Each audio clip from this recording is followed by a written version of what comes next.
तर नमस्कार मित्रांनो. तर आज माझा वाढदिवस आहे. ठीक आहे. तर मग वाढदिवसाच्या तसं काही एवढं खास तर नाही आहे. ठीक. पण माझं असं म्हणणं आहे, की आपला जो खरा वाढदिवस आहे ना माणसाचा, तो कधी राहतो?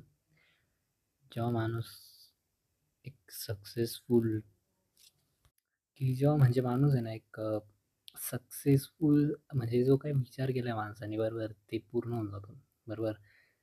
माणसाची पण दिवाळी जेव्हाच राहते, तेव्हा की तो त्याच्या मनानुसार त्याने काही कमवलं, नाहीतर मग त्यांनी कोणाला काही दिलं बुवा, बरोबर.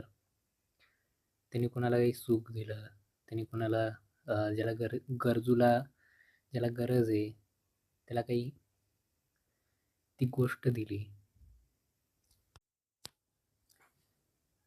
जी गरजूला जी गोष्ट कधी-कधी लागते, कधी-कधी पैसा कोणाला लागत नाही, बरोबर. कधी कोणाला कोणाचा वेळ लागतो, कधी-कधी कोणाला फक्त काही एक सपोर्ट म्हणून काहीतरी 2 गोष्टी की तू करून घेशील, एवढं म्हणायचं पण लागतं, बरोबर.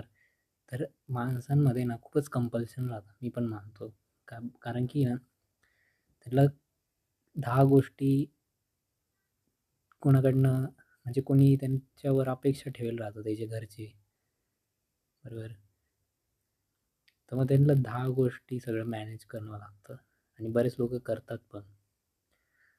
तर माझं एवढंच म्हणणं आहे, की तुम्ही प्रयत्न करत राहा. ठीक आहे. आणि मी कोणी सांगणारा नाही तसं. मी पण एक छोटा माणूस आहे तुमच्यासमोर पण. पण मग माझं एवढंच आहे, की कोणाला माझी वेळ जर असेल म्हणजे कोणाला काही लागत जरी असेल ना, अ, ज्याप्रमाणे आपण नाही का YouTubeवर बरेचसे व्हिडिओ बघतो बरोबर. त्याच्यावरनं मोटिव्हेशन घेतो. तर माझं एवढंच म्हणणं आहे मित्रांनो, की माणसाचं जे खरं दिवाळी आहे, खरं वाढदिवस आहे बरोबर.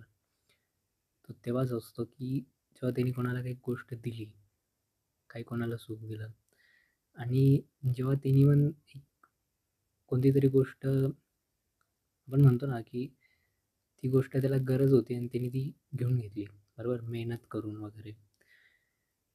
जेव्हा त्यांनी पहिला पगार कमवला, पैसा कमवला, तर तेव्हाच त्याचं ती खरी दिवाळी आणि खरं म्हणजे ते आपल्याला म्हणता येईल, की त्याचा जो खरा वाढदिवस आहे तो तेव्हाच असतो.